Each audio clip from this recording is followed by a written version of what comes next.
لە چامپیۆنز لیگ ڕیال مەدرید و میلان یاری لوتکە ئەنجام دەدەن و لیڤەرپوڵ و لیڤەرکوزنیش ڕوبەڕووی یەکتر دەبنەوە.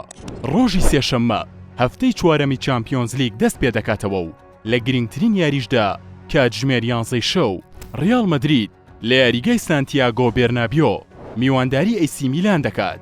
ئەم وەرزە ڕیال لە پاڵەوانیەتیەکە لە دوو یاریدا خاوەنی 6 خاڵە و بەهۆی پشووی زیاترەوە بە دەرونێکی ئارامەوە ڕوبەڕووی میلان دەبێتەوە. یانە ئیتاڵیەکەش لەم وەرزەی چامپیۆنز لیگ ئاستی باش نییە و لە کۆی سێ یاری خاوەنی 3 خاڵە. لەبەر ئەوەش چاوەڕێی یاریەکی پڕکێ دەکرێت. لە یاریەکی بەهێزی تریشدا هەر کاتژمێر 11 شەو لیڤەرپوڵ میوانداری بایر لیڤەرکوزن دەکات لە یاریگای ئەنفیلد. ڕیدز کە لە بارودۆخێکی باشدایە لە سێ یاری ڕابردووی پاڵەوانیەتیەکە خاوەنی 9 خاڵە. لیڤەرکوزنیش دەستپێکێکی باشی هەیە و توانیوێتی 7 خاڵ کۆ بکاتەوە. ئەمە ژوای کردووە چاوەڕێی یاریەکی سەخت بۆ هەردوولا بکرێت. لە یاریەکی تریشدا مانچستەر سیتی دەبێتە میوانی سپۆرتینگی پرتوگالی.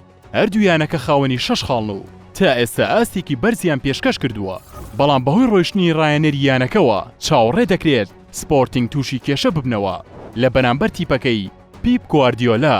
لە یاریەکانی تریشدا لیلی فەڕەنسی میوانداری یۆڤانتۆسی ئیتاڵی دەکات. مۆناکۆ و بۆڵۆنیاش ڕوبەڕووی یەکتر دەبنەوە. هەروەها دۆرتمۆند و لاپیزیک ڕوبەڕوویانەکانی سترونگراز و سێلتیک دەبنەوە. لە کاتژمێر 8:45 خولەکی شەویش دوو یاری بەڕێوە دەچن کە یاریە بەهێزەکەیان لە نێوان جیرۆنا و ئاینهۆڤن دەبێت. لە یاریەکەی تریش براتسیڤالا ڕوبەڕووی دینامۆ زەگرب دەبێتەوە.